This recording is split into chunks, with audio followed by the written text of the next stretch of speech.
Come on down to the Law Student Lounge with your host, attorney Ryan McKeen, where law students like you tell their stories. So pull up a chair and join us in the lounge. Hi, everybody, and welcome to this episode of the Law Student Lounge. This is attorney Ryan McKeen here, and I'm here with Jack Rubino. Good morning, Jack. Good morning, Ryan. Thank you for having me. Jack, so excited for you to be on. Jack, can you tell us a little bit about yourself? Yeah, I grew up in Farmington, Connecticut, and I attended West for undergrad at the University of Denver and studied history and international relations. And I really thought that was going to be, the end of my academic career. I found a job afterwards and got into sales and really fell in love with it. I did that for 3 years. And then when, the pandemic hit and COVID, I realized this was a good time to, reassess my situation and what I wanted to do with my life. And my mom always encouraged me to go to grad school of some kind, whether business school or law school. She's a surgeon, so she wanted me to go to medical school, but I think that was a little out of the way. And then I moved back home to Connecticut and started this law school career. Awesome, Jack. So let's unpack that a little bit. First of all, so you what makes you go to school out in Denver, out in the Colorado area? It's a funny story, actually. I always thought I would be, a New Englander all the way through and through. And I looked at, Boston schools and some in New York and had a few options. And I got an academic scholarship to University of Denver in Colorado. And I think there was something intriguing about, the West and growing up in a small town in Connecticut and going to private school. I figured there was just so much more of the world to go and see. And I was inspired, admittedly, in my high school days by some of the great American writers like Jack Kerouac and Allen Ginsberg. And they really, part of their journey was going out west and going to Colorado. And I didn't realize it, but there were some historical parts of Denver that, they frequented, and it really kind of felt like a challenge and something I wanted to do in my life, and it happened. That's awesome. Colorado is so beautiful, and Jack Kerouac's On the Road is a book I read in high school, I think probably like many people, and talk about a book that really spoke to me as well. The sense of adventure and openness and Zen, really, I think is awesome. And Denver's just a stunning place to be. I think Colorado itself is stunning, so I understand the attention. And so you also mentioned that you majored in history. I also majored in history. Did you concentrate on any particular area of history? So let's sort of unpack that, because there are a lot of law students out there. A lot of history majors do go on to law school because there's not a lot of jobs in, I would say, the history industry. I mean, there's teaching, but I think a history major is a precursor to being able to do so much. I agree completely. And just as a sidebar note, there's actually a school in Colorado, a Jack Kerouac school of poetry and I think Zen Buddhism, and I got to visit it. And so you're 100% right about that, with all of those themes in On the Road. And with history, I did focus and write my senior thesis on the Lend-Lease Act in World War II. And I had actually a wonderful professor who was my advisor named Dr. Susan Scholten. She's actually one of the more renowned Lincoln experts, and she's been on CNN and, a lot of important programs, but she really wanted me to focus on writing on Reconstruction. And I kind of was going to go down that road and start this thesis. But I think with everything that was happening in the world in 2016 with, international relations, it felt very tumultuous, and it was probably a little too forward thinking, but I thought that more of a war could be on the horizon. And I really liked the Lend-Lease Act, focus on helping our allies in that really troubling time before, we fully declared war in 41. So I thought it would have been, kind of a way to historically analyze the current situation at that time in 2016 with, by looking at the past. But part of me always thinks back and regrets a little bit if I could have worked with Dr. Schulten in her area of expertise on the Civil War and Reconstruction. It would have maybe been even more fruitful. But, I really I'm proud of the work that I did for the area of time that I did decide to focus on. And do you find in law school, like your history background helps you, or let me rephrase that question. How does your background in history impact the lens in which you study law? I like to look at law, especially when we do a lot of case law, in the same kind of lens that I would, study and examine history. It's really a continuity, and then you can contrast different themes. Like a big thing in history that we studied was, a progressive theory of history versus more of and this might be antiquated language, but the great men of history theory, whereby, small incremental progressive changes leads to a large paradigm shift and a large cultural, understanding or a reawakening versus, one person. It doesn't always have to be a man, obviously. One person kind of very forthright and individually changing things by themselves. And so I think of history in a few ways when I'm reading different cases and it comes up. I think a lot of the progressive evolutionary change is apparent in the law because the law is so incrementalist, obviously. And you don't want to upend the whole system or the rule of law. But we do see a lot of opportunities and times where precedent changes, and precedent by itself is not a moral good in and of itself. I view it as more of a tool to, establish a rule of law or a framework where we can govern by rules and not men. And so, these things are always circulating when I'm reading, especially constitutional law. Yeah, I think, for me, history is so important both in law and business for two reasons, or maybe really one and the same reason. I think to understand why things are the way that they are, you have to understand why they were the way that they were and sort of that context. And I think law is really two things. One is it's logic and trying to make logical, reasoned conclusions, but also it is, how did this evolve the way it did? Why did it evolve? Like, why do we have courts? Well, we have courts because we, used to solve disputes by duels and death and things like that. Why do we have rules and statutes and why does this all come into play? And also, and just basically the precedential thing as well, because, precedent is really, when you think about it, a due process issue, which is that if somebody's coming before the court, people should be treated equally and predictably before a court of law. And I think it's always useful, even as I progress through my career, now I'm working much more in a business context than a legal one. I'm always like, we need to understand why this happened. So if you're out there and if you're an undergrad and you're listening to this, I think a history major, look, I think you can major in anything, go to law school. You don't need it. But I think, at least for me, being a history major served me well. You mentioned something that also really intrigued me, which is that you went into sales.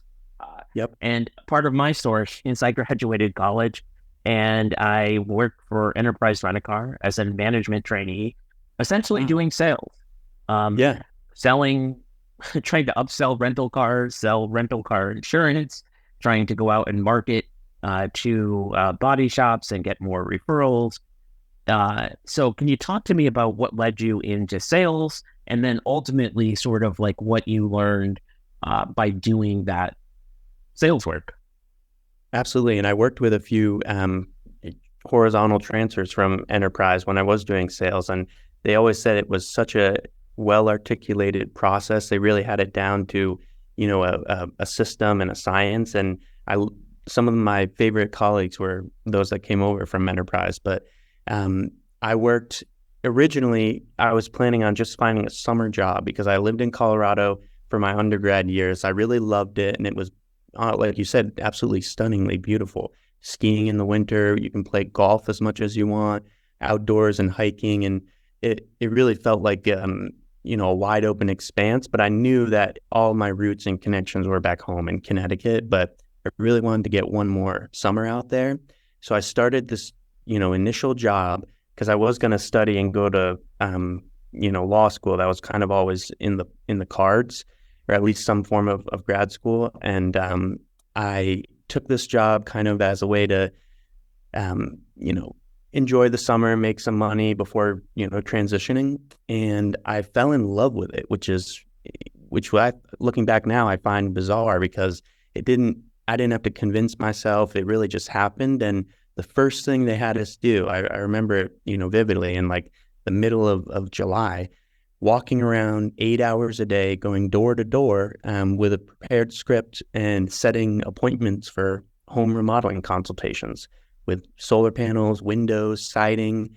You learned a little bit about the industry, and then they just sent you out there. And it was really something you had to grind at and work hard at. In that time in Colorado, the economy was really good. So if you knew what you were doing, you could, set 8 to 10 a day or 4 to 6 appointments a day. But coming from, a private school and, a private undergrad to going door to door every day where people are not afraid to tell you, to go leave in very euphemistic ways, or that they will call the, cops on you, even though you have all your permits and everything. It was kind of eye-opening, but I really loved it because it showed me that I have, a thick skin, I have resiliency, and I can make things happen even when, something might not be perfectly laid out for you, like a stunning dinner table. But I really enjoyed using the scripts, the sales psychology, the logic, and I got pretty good at it. After you're done, door to door, they either promote you into the in-home version of sales, or you can become like a mentor of the quote unquote marketing department, where you're leading a team of 6 or 3 teams, so 18 people. And I ended up doing that for the home show and retail division in like all of the, big box stores and different Colorado home shows like the energy and environmental show and garden shows. And I ended up running a team of around 18 people. And for our retail division, we would gross somewhere from $12 to $15 million a year. And it was absolutely exhilarating looking back on it. And it showed me that I like the kind of reward in commission incentive in work. Something about just having your set salary and going every day and not really being able to prove yourself anymore I felt limiting. When you're in your early 20s, having that incentive, I thought was incredibly motivating. That is incredibly insightful for anybody out there listening. Really, like, hit the rewind on what Jack just said there, because law is a sales profession. Really, everything in life is a sale, but law is in particular a sales profession. Because look, at the end of the day, your job is to convince people of things, whether it's a judge, whether it's a partner, whether it's a client, and how are you going to go about convincing them that this is the right course of action? And you're not trying to obviously get them to say buy solar panels, but you're trying to get them to see your point of view and why it's important. And you can't be a good lawyer if you're unable to do that. One of the early episodes of this was with Alejandro Cuenca, and Alejandro is an associate was a summer associate here and is now currently staying on with us as a law clerk. And Alejandro, what made me want to hire Alejandro was I met him at a UConn career fair, and on his resume it had him he said he was a Kirby vacuum salesman in New Haven.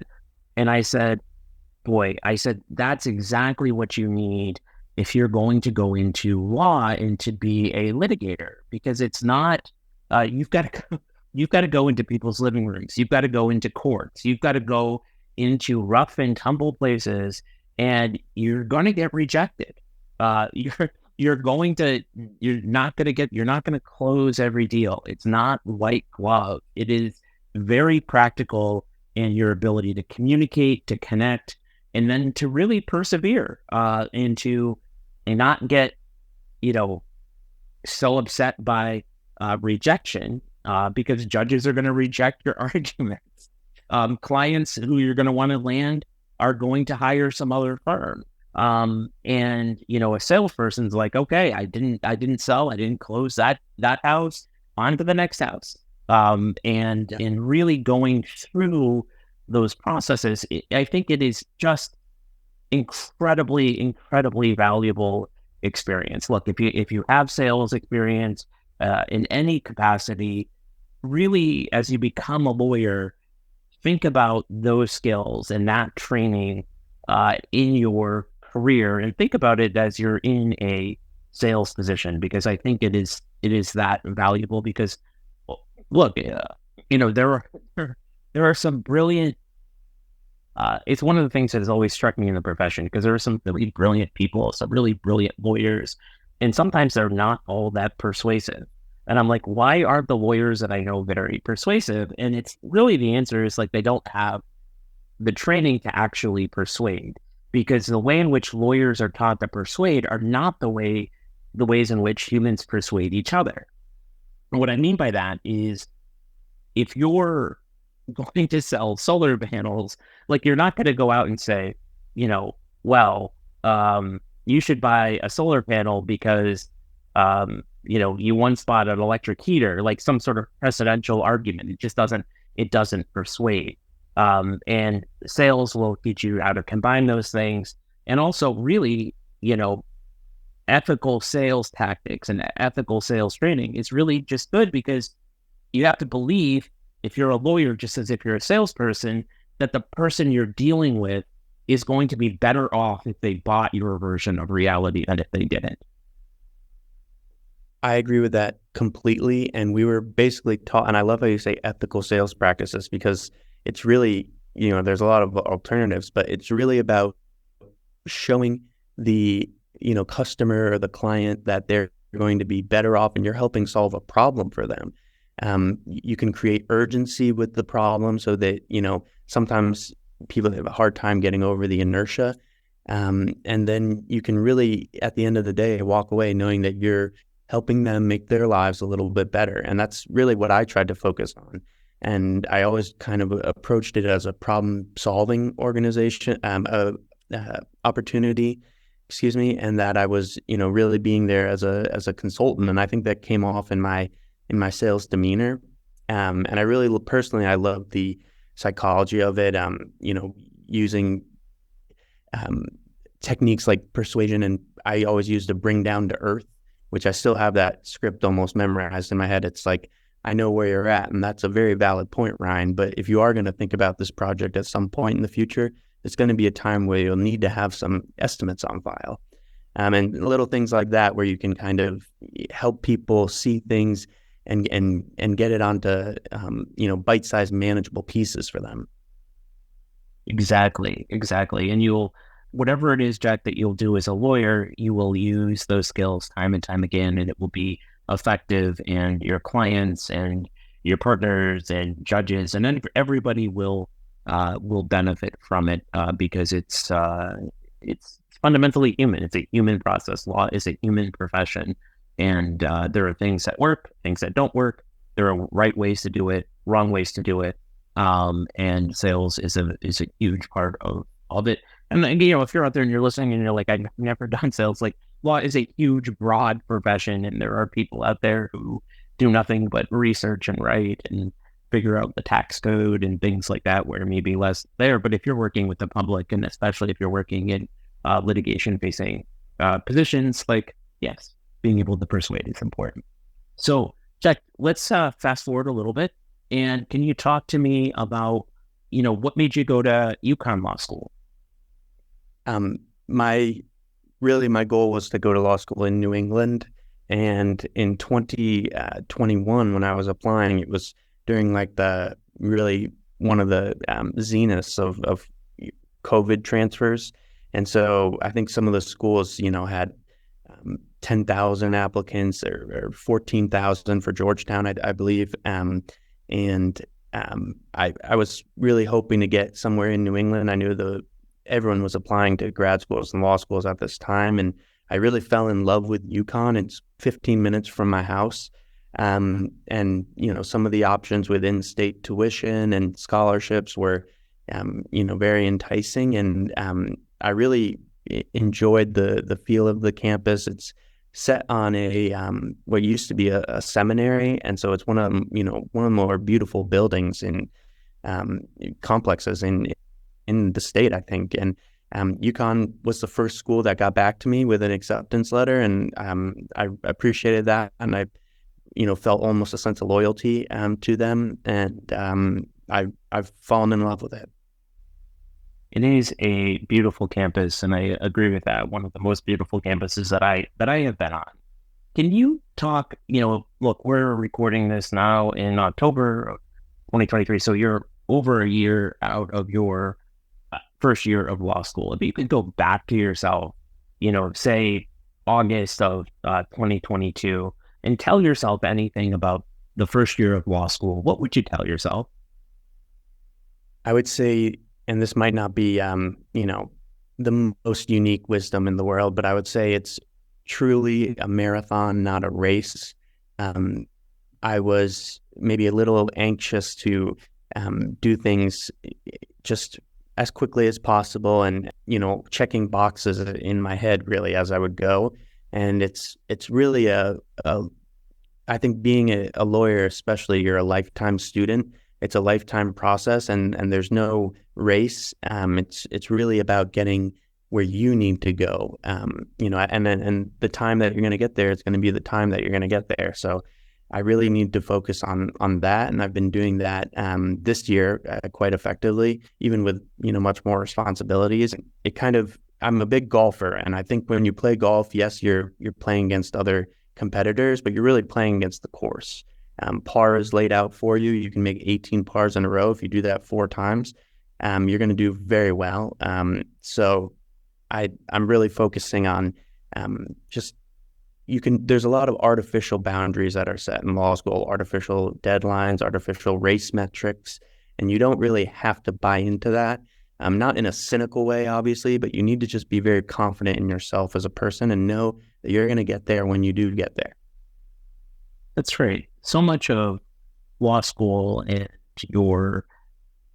and becoming a lawyer really is the battle is between your own ears. And once you sort of accept that, and once you accept that you're on your journey, your classmates are on their journey, and once you find out that once you really accept and you're able to have the perspective that really what may work for you may not work for somebody else, or vice versa, or if somebody else is on a certain journal, it doesn't mean that you can't have a successful career. I mean, it's one of these things where like a little bit of perspective can be incredibly useful as you're going through law school, and really knowing that, the goal here should be to make yourself the best that you can become, that there is no competition. And if you're out there and you're listening to it and you're in law school, you're certainly going to see some peers who believe that it's one giant competition. And in fact, it is really not. So what is it, Jack, so we've got you're in your second year. What is it that you want to do with your law degree? I really want to be able to go into that, litigation focused, courtroom career that you mentioned is very similar to sales. And I like to call it the ultimate form of sales. I think if I can use, maybe it was innate, maybe I developed it. I think I really did develop it because I was more of a shy person originally. But if I can use my ability to communicate and persuade for the rest of my life, I would be very happy, because that's what I thought I was going to be doing with sales. I think having more of like you mentioned, the law is so broad, but having more of like that research or just digging into the code kind of career is fulfilling for a lot of people, but that just isn't what I want to do. So I'm hoping that I can turn that into a a future where I'm in the courtroom, where I'm arguing things that are important, and I'm helping, make a difference, at least in the state. And that's kind of what I'm starting to focus on now. So how is it that, did you go into law school knowing that, one? And two, what is it that you're doing now in your second year towards that end? I think I did go into law school knowing that, only because I was informed by my sales experience where I was successful. Maybe if I just kind of muddled along, I would be, interested in maybe some of the more transactional or policy-oriented careers in law. But I really wanted to, develop those sales skills even further. Once you go into law school, you realize how similar they are. You just have to see that for yourself. Even with the on-call method, you have to persuasively argue your point to the professor. And I'm currently the treasurer of the Mock Trial Society. And on Wednesday, we're flying out to San Diego for a mock trial competition about a plaintiff case where an unfortunate employee fell into a hydropulper at a paper plant. And I know it was tragic, but we're arguing why there were product defects and failure to warn and asking for damages. So I think this is going to be vital experience out in San Diego, and I'm really looking forward to that, even though it's going to be an early flight and a red eye on the way back, but we'll manage. Those experiences in law school are just so incredibly valuable. Look, you've got to get the basics, you got to understand all of it. But as you go on to your second and third year, those mock trial experiences, those externships, getting into court, getting on your feet, getting out to those competitions, being coached, being on your feet is just invaluable. Like, it is invaluable experience because, one of the things even in practice is it can be very hard to get those at bats.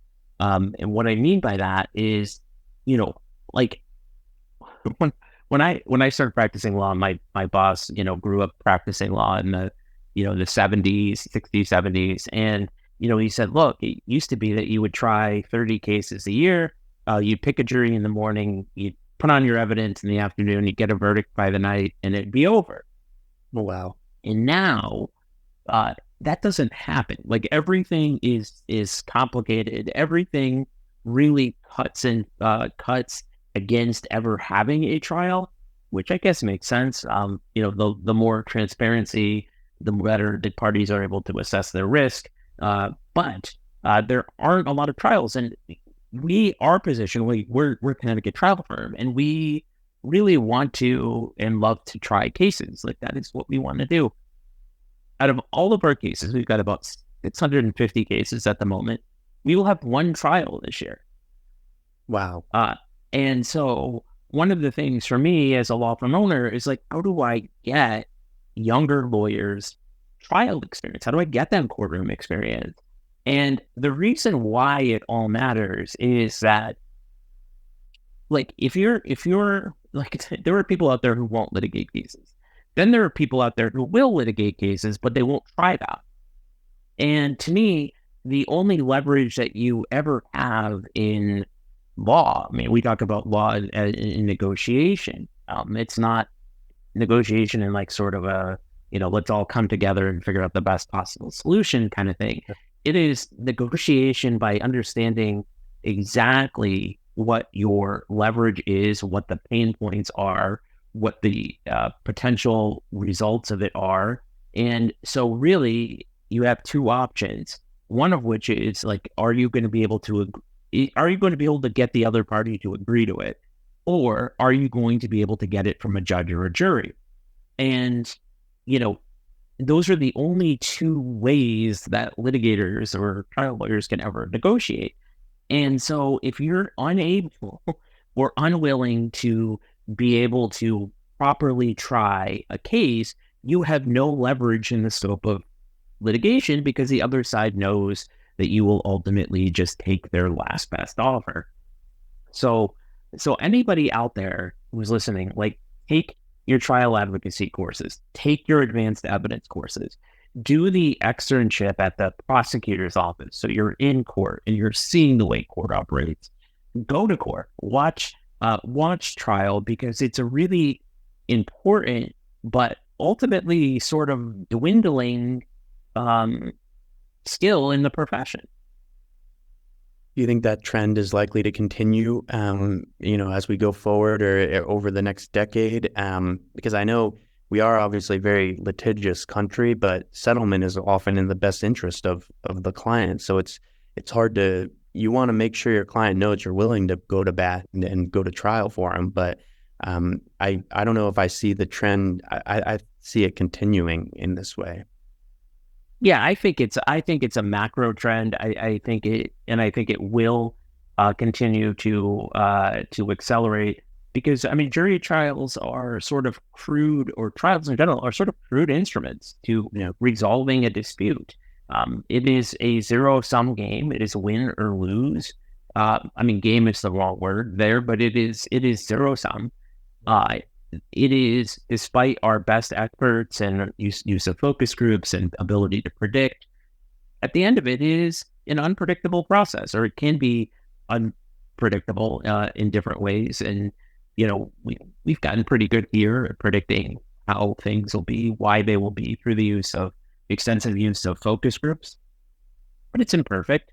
And I think what will happen is that I think artificial intelligence, predictive analytics, the ability to analyze very significant amounts of data to understand ambiguity, the combination of that with large data from marketing research and political research, I think that it will clarify the risk. Because what happens is, trial happens essentially when the parties perceive the risk differently.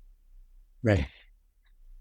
We think we have a really good case. The defense thinks they have a really good case, and off it goes. Or the flip of it is that we otherwise can't resolve it. We may know that we started off filing suit and we thought the case was one thing. The case became something else in litigation, and we're not in a very good position. And so we have no choice but to try to take a verdict, because it's the only way that we might get something. And even though we may not win, it's the only alternative that we have. But I mean, I sort of think that it's incredibly costly. I think a big trend societally in all of it is just a trend towards efficiency.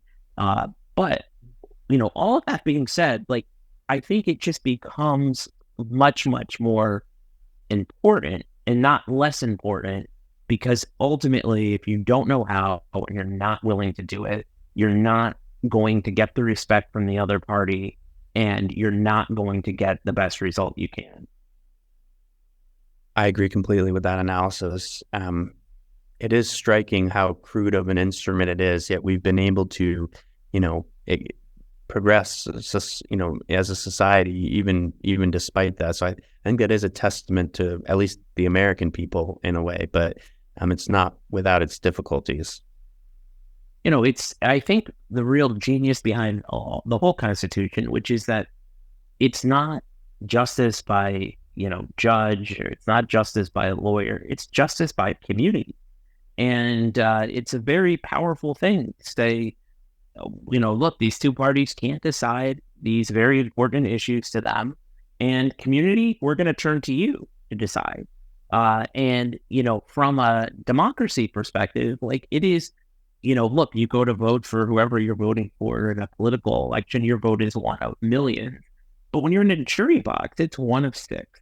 It's incredibly powerful. The ramifications the messages you can send to, corporations about safety, or, you can't send those any other way as a citizen. And I think, it's vital, it's important, it will continue, and the skill becomes more important, even though it's useless.